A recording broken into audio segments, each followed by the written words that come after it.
Okay, everyone, I'm going to try my best to get this video done. This is my third attempt. I've done 2 mic checks. The last time I did a mic check, the test video worked fine, and then the video went back to just light static and hardly being able to hear me. If the gremlins in my computer are pulling it on me again, I'm going to be very upset, but I'll probably try a 4th time as well. The purpose of this video is to talk about Yard Full of Bones and a new cover that we have for the book. Beside me you see the old cover, and when I read from the book I'm going to be using my old cover copy of the book. There's nothing wrong with this cover. I love it, and what the publisher was doing was, in the story there are 2 characters that are big in the movie business, and so the cover was made to look like a movie poster. One of the concerns in terms of the marketing was that it's sort of a supernatural thriller. There is some mystery elements to it. There are cosmic horror elements to it. And so he wanted to come up with a cover that was a little more in line with the genre, and as a result would possibly pull in more readers because, of course, no matter what we say, books are judged by their cover.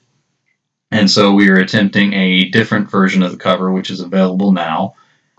And that new cover, I think, is pretty cool. It has sort of the color and tone of the actual story itself, sort of sets the mood for what goes on in the book, and I think it represents the book pretty well.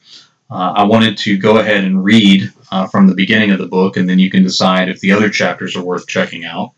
So whether you're watching this on Twitch live or you're seeing it on YouTube or Patreon later, I appreciate you listening in, and we'll introduce the book with the first few pages. All right, Yard Full of Bones by Armand Rosamilia and Jay Wilburn being me. His mother had been dead for a week before anyone had bothered to call him. It had been another 2 long days before he had been able to escape Hollywood and work and the upcoming divorce and fly to Vermont. He'd steered clear of his ancestral family home in the woods. The funeral had been attended by a few town folks, who didn't bother to speak to him. They looked at him sideways. So many of them were gone now. He was sure his mother had badmouthed him for leaving her to deal with the property all those years ago. He rented a sedan in Montpelier, avoiding the upgrade and anything fancy. One of the older suits from the back of his walk-in closet was too tight and had to be let out so he could breathe. A change of clothes and a backpack with his toiletries, and he'd been on a plane. She'd made sure there would be no burial, and had her ashes sealed in an urn and a thick metal box. Once he could take it with him, only he could take it with him, under the condition that it would go back to California and her ashes spread in the Pacific Ocean. His mother had never even left Vermont in her long, dark lifetime. Vermont was cold and overcast and reminded him too much of his childhood and the hardships and the tragedies. The loss of family members after family members. He could not find the sun. He was now alone, and he needed to break the cycle. Getting rid of her ashes would be the thing to unshackle his family from this curse once and for all, as if it really mattered now that he was the last living member. Being a homosexual meant that the Silverstein name ended with him. Still, an icy finger ran up and down his spine whenever he thought of the house in the woods. It had been years since he'd woken from a nightmare he could definitively trace back to his childhood, and the yard full of bones. Ghosts made of shadows that followed a body wherever you went were prominent as you got older and had more days behind you than before you. He decided when he got back to Los Angeles he'd write again, like he used to and do in the old days before fame and money and Brock became his life, before they were expected to direct for the studios. Before it had all gone to absolute shit. Gloria picked him up at the airport. He refused to answer any of her questions. Act like my fucking assistant and only worry about what I want, not what you want. He'd snapped at her. Give me a bottle of wine and something to write on. She'd left him in the spacious living room. He needed to get rid of this stifling furniture. Too many ghosts and memories blocked the view of the future. It was the last time he saw her, this loyal woman who'd sided with him during the initial split with Brock, because he recognized that the man was out of control. Out of his mind on drugs and drinking heavily like the old days when he could handle and manage it. That and the other thing. maybe the thing that was his real addiction and downfall after all. Mel needed a fresh start, perhaps a move to Vancouver, find an isolated spot and write a novel. He'd always wanted to work on a book instead of a film anyway. Visually, in the reader's mind, was where the challenge lied. On screen, it was just easy to just watch. He knew it didn't matter where he lived, really. Darkness found him everywhere. They came for him hours later as he drooled on the couch, pen in hand, and unfinished notes about a haunted ghost novel he'd been thinking of for a future movie. Melvin Silverstein, also known as producer Mel Silver, didn't feel the razor slide across his neck or feel the blood rushing out of his body. Too intensely dreaming of a new book and a new beginning, he was not allowed to chase. That was not his bit. That was not the part he was called to play. If you like that, then I'm certain that you'll like the chapters to come. I like the work that Armand and I do together because I believe it ups our game in terms of putting together a good story, and it pulls our resources together pretty well. I wanted to take a look at the book, or the page for the book on Amazon. This is the Yard Full of Bones page. You can see that Yard Full of Bones already has a new cover up. You can also take a look inside and maybe even see more than I've already read. Now, to find the book, the best way to do it is to type in Yard Full of Bones and then one of our names, like Yard Full of Bones, J. Wilburn. There are other books that have similar titles, and several people advertising these words, and so a lot of things will pop up before us. So if you search on Amazon Yard Full of Bones and J. Wilburn together, then you'll find it pretty quick. I'll read the description here. Writing copy for the back cover, and for Amazon, you're kind of trying to hook people in and entice them into the story. So see what you think of how we did here. Power couple Brock and Mel rose from troubled beginnings to become Hollywood icons. After Brock's illicit choices and encounters, he and Mel began a messy and scandalous split, which is why nobody is surprised when Mel's found dead. And of course, that's what we read in the very beginning of the story. Suspicion falls on Brock and his former assistant and lifelong friend Gloria. The aftermath of the death, the investigation, and an unusual inheritance bring up more questions than answers about Mel's past. He's left Brock and Gloria equal shares of a home in a town oozing with oddity and gloom.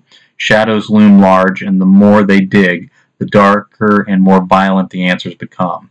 The tangible darkness of Mel's past threatens to swallow Brock and Gloria whole.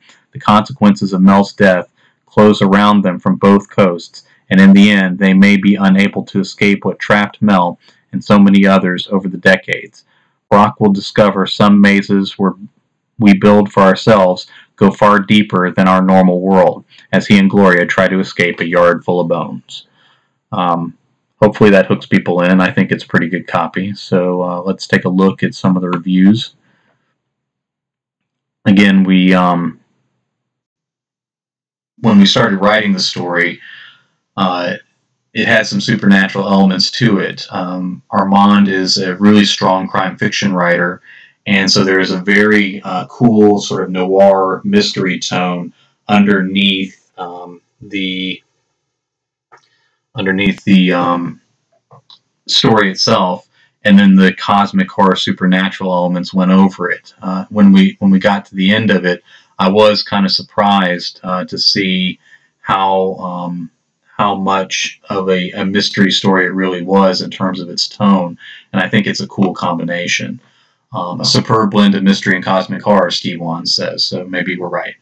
Rosamilia and Wilburn have crafted a superb blend of mystery and cosmic horror with the right amount of thrills and nice touch of humor. Characters are compelling and well written.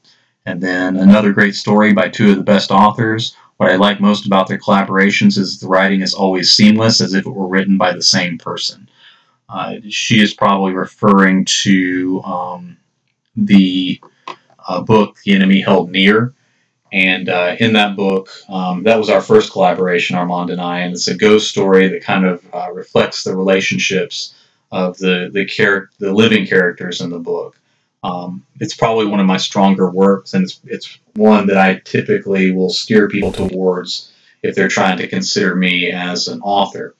Wanted to take a moment to take a look at some of Armand's other books. When you look at the top scroll on someone's author page, it's typically the Kindle versions of books. If you click on paperbacks, you can see how those sell. Recently, I've sold more paperbacks than I have ebooks, which is kind of unusual. There's a couple reasons for that. One is that Amazon has opened up to be able to advertise paperbacks instead of just ebooks. And so as I've begun advertising those, I picked up a different audience of reader that's not just ebook readers. Also, I started writing in a couple of genres that typically have more paperback book readers. One is the Blake Scatterwood stories, which are for younger readers. They're kind of like Goosebump books, but a little lighter on the horror and a little bit easier to read. There's 2 stories in each of those books. And I wrote them originally for my son, who was struggling to read, and so he enjoyed them. And once I put them out for other readers, other kids are enjoying them too, especially kids that are looking for something lighter to read, but may have a little trouble with reading as well. Another book that I wrote is How to Make No Friends Everywhere, which is the life story of Brent Brock, and I co-wrote it with Brent Brock, talking about his father that was a crooked cop up in Appalachia, and how Brent kind of recovered from a life of violence and having to learn not to be a violent person himself, and how to overcome anger and become a better husband, a better father, and real solid book. But again, nonfiction books and memoir type books tend to sell more paperbacks than ebooks. So I'm kind of excited that I'm selling a few more. Now, here we see a few anthologies. Some of them are a little older that I've picked up a few readers there. Dirty Deeds 2 is part of a series that Armand Rosamilia writes, crime fiction. It's about an assassin that sort of takes on a paid hitman, I guess you'd say, that takes on a different path for his life. It's a unique take on a particular genre, and it does really well. The first book got a Kindle Scout contract, and a lot of readers are following it along. It's kind of become his signature series, which is pretty impressive because he had another signature series earlier on that we'll discuss once we get to it. United States of Apocalypse he co-wrote with Mark Tufo, and that's good. Green River Blend is a great book. It's sort of a horror story about coffee, and as you get into it, you kind of see that there's a lot of coolness and weirdness, and the horror comes from what's going on in there. Recently, in an interview, he kind of stated it as one of the books that he thinks is the best that he's written by himself. We can look at a few more anthologies. The Middletown Apocalypse anthology takes a bunch of zombie writers and gives them a premise and a few story details. And from that premise and outline, each author writes their own unique story going from that. So it kind of demonstrates a lot of what's good about the genre. This is The Enemy Held Near that I was telling you about. A couple more anthologies, and then Gromny, Ogromny, kind of a giant monster story, and he did a great job with that. I think he captures sort of the campy feel of those type of stories, but then also tells a great and compelling story with that. I think it's a cool, just fun read. Moving down, we see the first Dirty Deeds, the Beers and Fears, the Haunted Brewery. He wrote that with Chuck Buda, Frank Edler, and Tim Meyer. The 4 of them and a couple other authors along the way will do a book tour of microbreweries up in the Northeast, and they'll sell books as people, grab a beer, grab a book.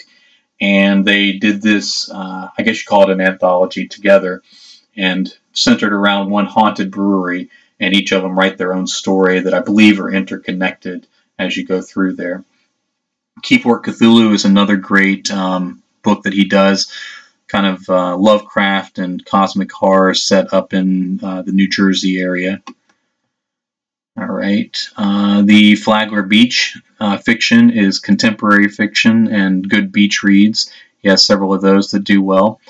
Chelsea Avenue, I think, is one of his greatest books, and he has a couple of those out, and I believe the second one is out, but I think it's one of his stronger works, and reading that was actually one of the things that made me want to to co-write a book with him, like Enemy Held Near or Yard Full of Bones. You can see the other Dirty Deeds stories there. I'm going to go down a little bit further because I want to get to some other books that he's written. Again, more Dirty Deeds, the second Green River Blend. A View from My Seat that you see there on the end is a nonfiction book that he wrote. He followed around a minor league team, the Jacksonville Jumbo Shrimp, that are there in the Marlins organization. He's gone to several states to watch them play. A big supporter of the team, but he also did interviews of some of the players from that particular season, and he shares some of his own personal stories about baseball. So it's a really good nonfiction book, especially if you love baseball or if you just kind of love a story that follows along like that. All right, moving down, we see more of the Flagler Beach stories and a few more anthologies that he has there. All right, Keyport Cthulhu again, and then we get to the Dying Days stories. I really like this particular series because it's 9 books. It's a complete series. It's done. It's extreme zombie horror, and he spent a lot of his early writing career on this story, crafting the characters and covering the evolution of the people and the monsters. And so if you start with Dying Days 1 and move straight through to Dying Days 9, you're going to get a great story. This was his signature series for a long time, and it still is a great series, but he's done such a good job with Dirty Deeds that that's kind of become the forefront of his work at this point. Want to mention one more thing here, an anthology that you see here, My Favorite Story, Penn Presents, that's the Project Entertainment Network. He runs the Project Entertainment Network and has several authors that are podcasters in there, and each of the authors picked what was their favorite story and put that in there. So you have a really solid, interesting anthology there from some very excellent writers. Armand Rosamilia books are worth checking out, not to mention, in particular, Yard Full of Bones, which we just did a reading for. Maybe take a quick look at some of my books here as we go through. Again, like I said, I'm selling a few more paperbacks than ebooks, so you get an interesting divide between what ebooks are selling well and then which my paperbacks are. The Shadows Over Main Street series is several authors taking cosmic horror, Lovecraftian horror into the small town. Again, you got the Middletown Apocalypse. Only the Light We Make is from Chris Philbrook's universe of zombies, and I got a chance to write a story in there. The Enemy Held Near, again, we talked about. Zombies More Recent Dead, I got one of my stories into this collection, including Neil Gaiman and other great authors of zombie fiction. Kind of going down to look at some paperbacks here now. Again, that book did well. I do some articles for Dark Moon Digest, so I'll get those in there. Vampire Christ is a horror satire.